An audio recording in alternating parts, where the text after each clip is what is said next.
Selamat pagi, perkenalkan kami dari kelompok 1 ingin melakukan wawancara potensi lokal yang ada di Banjarbaru.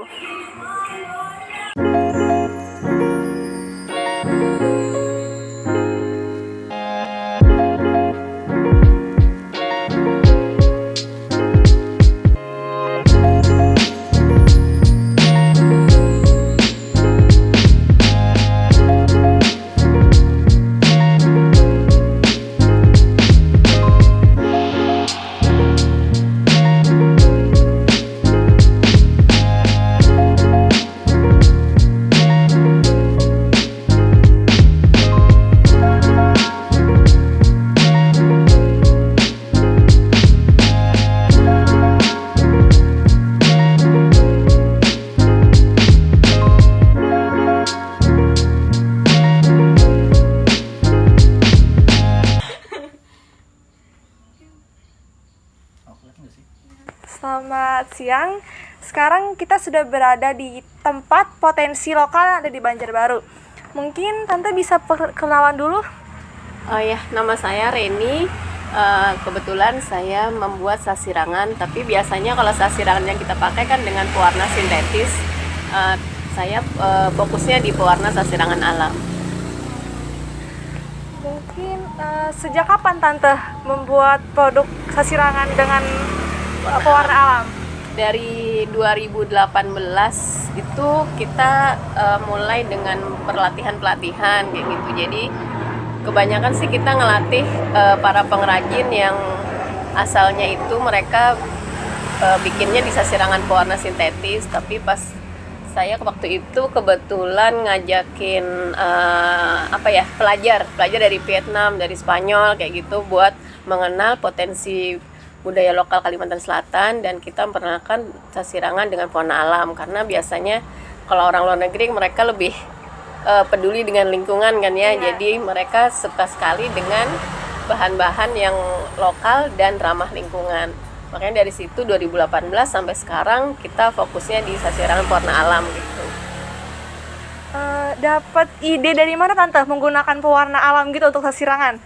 Sebenarnya sasirangan itu pada awal sejarahnya itu pakai pewarna alam, karena dulu itu sasirangan itu kan untuk pengobatan tuh. Jadi kayak misalnya pewarna kunyit itu buat mengobati sakit kuning kayak gitu, dan yang bikin waktu dulu nenek moyang kita itu bikinnya itu nggak sembarangan. Kalau sekarang kan saya bisa bikin kayak gitu walaupun saya bukan keturunan kerajaan kayak gitu. Kalau dulu harus orang yang terpilih yang bisa bikin sasirangan itu, nggak sembarangan kayak gitu. Jadi masing-masing warna itu ada fungsinya masing-masing untuk penyakit tertentu kayak gitu. Mungkin Tante bisa cerita ini proses pembuatan sasirangan alamnya. Prosesnya? Iya. Mau pakai media atau nggak usah? Kalau mau Tante pakai media boleh Boleh kalau ya, mau dia. Iya. Diambilin dulu ya. Iya Tante.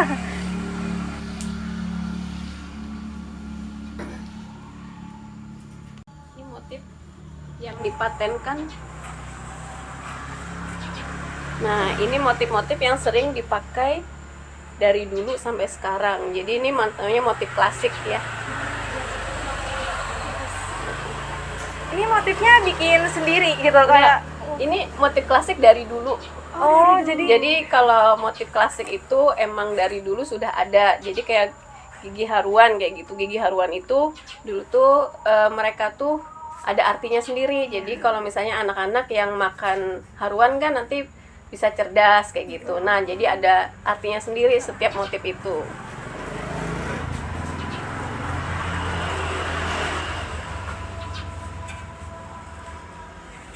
Ini namanya hak cipta di Haki. Jadi ada hak patennya di pemerintah sekarang kan, ada hak paten kan. Jadi nah ini motif 13 motif ini sudah dipatenkan kayak gitu. Jadi ini punyanya Kalimantan gitu motifnya. Ini proses pembuatannya. Mana tadi ya? Benangnya ketinggalan.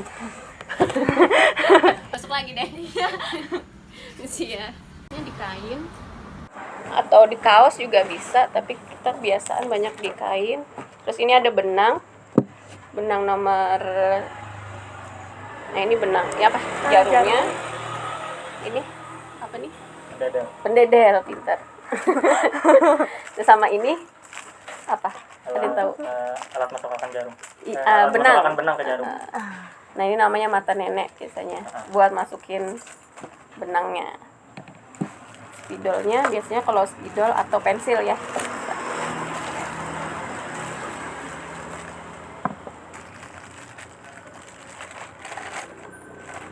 Siapa mau buat? Siapa mau coba? Silahkan. Biasanya kalau kainnya kan itu lapis 2 kan, Iya. besar tuh 2 meter, jadi kita lipat gitu. Jadi kalau dilipat nanti motifnya sama kan jadinya, ya kan? Jadi Iya. kita nggak perlu Nggak perlu iya. gambar kedua sisi Iya. gitu, kedua meternya cuma 1 meter aja yang kita gambar. Boleh gambar yang seperti ini boleh. Biasanya terserah aja sih mau gambar apa, pokoknya di motif aja dulu. Wow. Sudah pernah bikin sasirangan belum? Belum. Oh, belum. Pernahnya bikin pakai ikatan gitu tante. Oh, itu Yang diikat-ikat. jemputan gitu ya. Iya. Nanti bisa aku kasih surat ke gurunya buat kunjungan ke sini. Boleh tante. Ya. Jadi bikin sasirangan gitu di sini kami ya. Tadi visit namanya. Jadi di motif aja, misalnya di motifnya begini kan. Kalau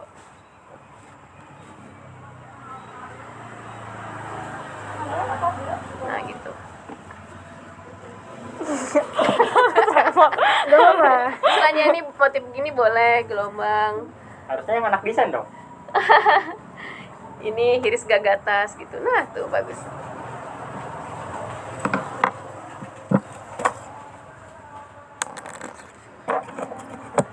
Ini benangnya benang jeans ya, bukan benang jahit biasa. Iya.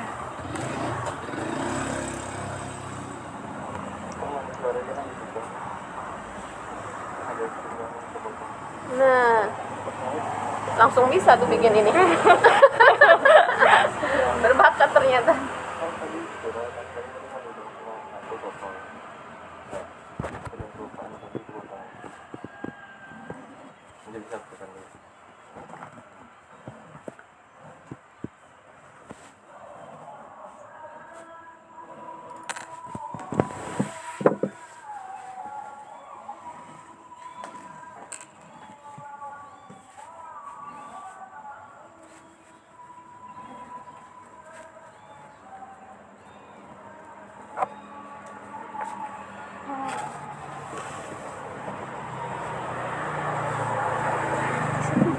Bagus. Anak apa desain? Multimedia kah? TKT. TKJ. TKJ. Iya. Teknik komputer. Nah, ini untuk menjelujurnya, kalau menjelujurnya kita pakai 2 lapis benang biar kuat.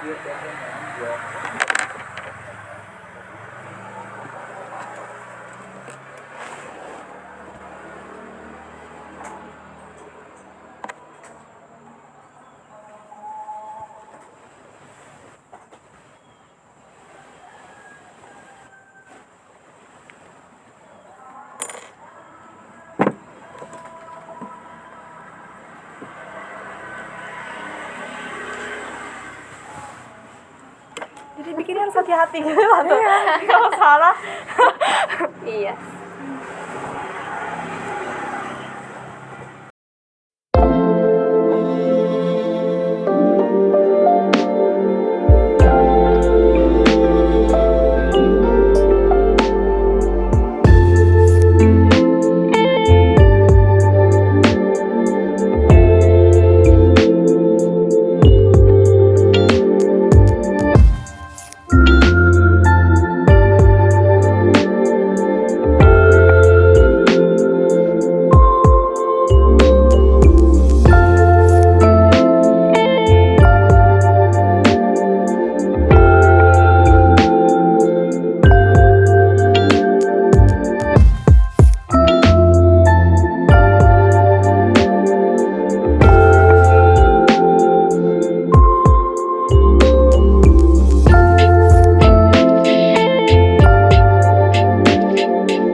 vera, ini dari daun indigo, namanya indigo vera, penghasil warna biru. Jadi ini difermentasi dulu, jadi yang diambil itu pastanya, jadinya seperti ini birunya, kainnya yang kita pakai nih hasilnya. Terus sabut kelapa juga ini coklat, tapi kita nggak ada contohnya, warna-warna coklat. Terus ini secang, biasanya penghasil warna pink. Ini kain yang ini, nah ini pewarnanya dari sini, dari secang nih. Tapi ini agak kurang stabil, jadi lama-lama mereka jadi pudar gitu. Kemudian nih tahu ya kulit manggis, ini kayu mahoni. Ini serbuk ulin, kayu ulin, serbuk kayu ulin. Ini kulit rambutan itu jelawe. Jelawe itu nanti di abu-abu yang itu, yang kain yang abu-abu. Terus yang ini dari kunyit. Ini warnanya dari kunyit sama ini ulin, warna ulin. Jadi kunyit ini yang kuningnya ini, yang ulinnya menghasilkan yang coklat ini, yang agak tua. Penjurjur. Target pemasarannya udah sampai mana Tante? Kebetulan ini kita kerjasamanya dengan UMKM Dinas Dinas UMKM Naker di provinsi, dan kita punya difasilitasi oleh mereka. Jadi penjualan ini di Sarinah, di airport ada ya gerai Sarinah. Terus saya juga diajak kerjasama sama Sarinah Jakarta. Terus ini sedang mengikuti kurasi buat ke Jepang. Jadi kalau buat dikirim ke Jepang itu emang perlu perlakuannya beda sekali.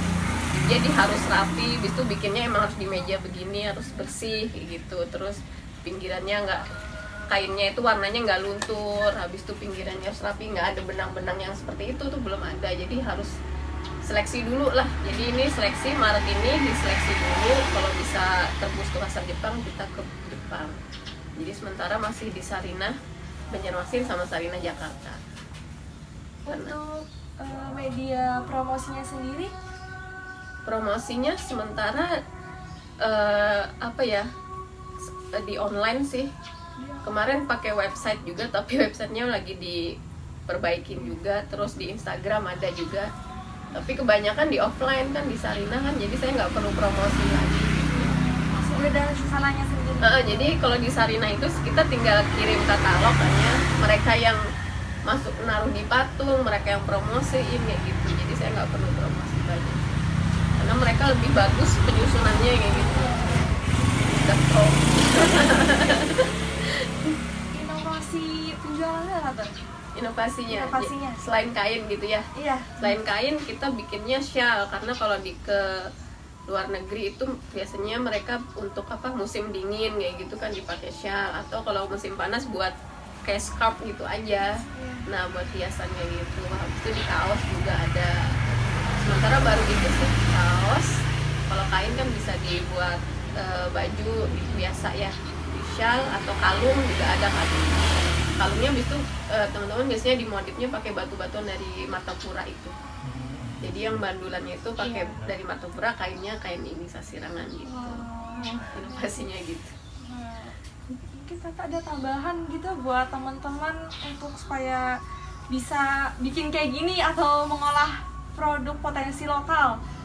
Oh ya, kebetulan saya juga merupakan pemimpin wanita dari WIA. WIA itu dari Women's Earth Alliance. Jadi kita di bawah yayasan Women's Earth Alliance Indonesia. Jadi WIA itu dia yayasan di internasional. Terus saya terpilih dari Kalimantan untuk mewakili Kalimantan untuk Indonesia gitu. Jadi dari 24 perempuan di Indonesia, saya salah satunya. Jadi nama proyeknya itu warna-warni kearifan lokal, yang itu warna-warni kearifan lokal. Jadi visi misi kita itu buat memperkenalkan sasirangan warna alam seperti waktu pertama kayak gitu dibuat kayak gitu.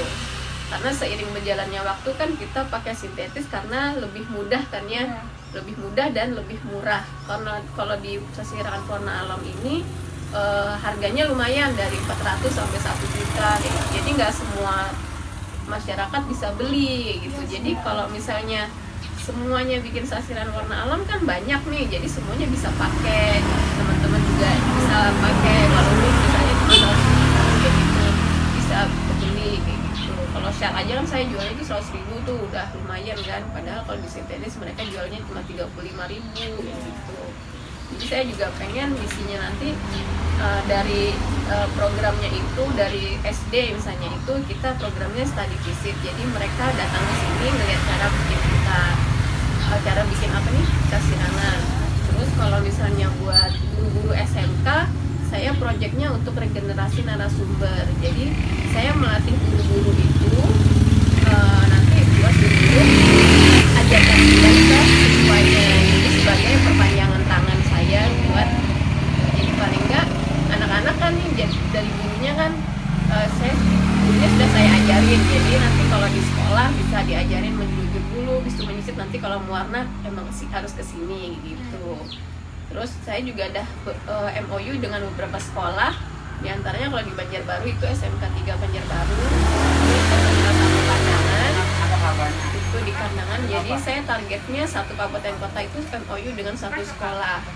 Jadi terus di SLB 1 Martapura, kemudian di Banjarmasin itu ada SD apa ya, saya lupa namanya, itu ada satu SD. Jadi sementara baru itu karena buat ini kan saya pengennya nggak cuma satu kali pelatihan kemudian berhenti, jadi saya pengennya sustainable-nya, keberlanjutannya sampai nantinya gitu. Kemudian proyek selanjutnya adalah untuk ada galeri di SMK, karena biasanya kalau vokasi ada kewirausahaan kan ya. Nah itu, jadi di dalam MOU itu selain regenerasi narasumber, kita juga ada galeri sasirangan warna alam, pokoknya produk yang ramah lingkungan. Jadi isi MOU saya dengan beberapa sekolah itu isinya itu. Jadi kalau bisa nanti disampaikan ke gurunya, mungkin kita bisa MOU juga gitu. Untuk Pak Yasa ya Pak. Mungkin bisa mengundang tantenya ke sekolah gitu, untuk kan sekolah kita masuk sekolah vokasi tante kebetulan. Sekolah vokasi, iya. Jadi bisa berwirausaha ini gitu. Paling enggak bikin yang kecil-kecil lah, stop dulu atau shell dulu kayak gitu, yang lebih mudah. Jadi saya pengen ngajak anak-anak untuk bisa wirausaha lah setelah sekolah gitu, walaupun ilmunya banyak tapi life skillnya juga ada kayak gitu. Jadi Pak Yasa sih. Siapa ya salah? Pak Yani enggak sih? Gak apa-apa, nanti diedit. Jadi proyek saya itu didanai oleh WIA itu, Women's Earth Alliance-nya itu. Jadi dalam 1 tahun ini dipantau proyeknya ini sampai ke seberapa berhasil. Tapi kan nggak gampang ya cari sekolah yang mau berkelanjutan kayak gitu. Saya pengennya nanti kalau misalnya sekolahnya saya ajarin, nanti tiba-tiba gurunya nggak ngajarin lagi kayak gitu. Nah itu, jadi pengennya supaya nanti anak-anak setelah kalian juga tetap tahu ini loh ada sasiran warna alam kayak gitu.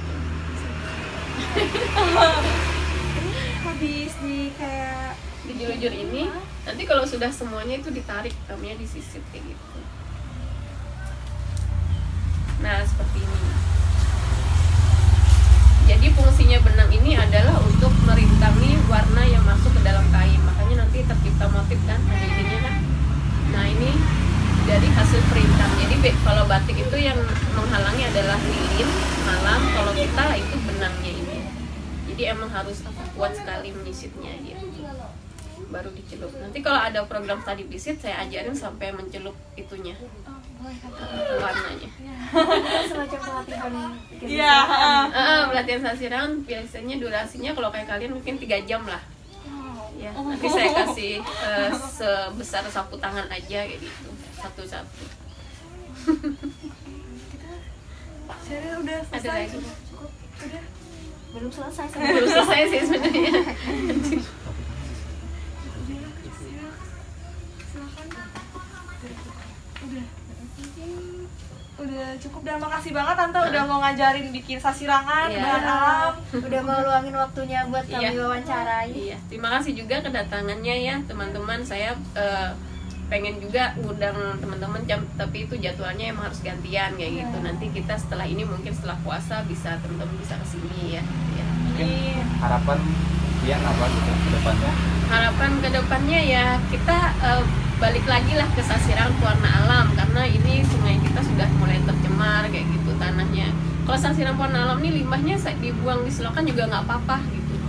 Tapi kalau sintetis kan emang butuh pembuangan tersendiri kayak gitu. Nah itu, nah kita nggak membuang sasirangan sintetis ya, karena itu merupakan mata pencaharian masyarakat pengrajin saat ini gitu kan ya. Tapi paling nggak kita sedikit demi sedikit mulai beralih ke sasirangan pewarna alam yang lebih ramah lingkungan, dan juga penghasilannya lebih bertambah kan ya kalau kita bisa jualnya ke luar negeri gitu kan ya sih. Sekian pembelajaran yang bisa kalian ambil dari tante dan juga kita di sini. Semoga apa yang kita bahas di sini dapat bermanfaat untuk kalian semua. Sekian dari kami, terima kasih. Ya makasih tante. Ya, makasih banyak tante. Iya.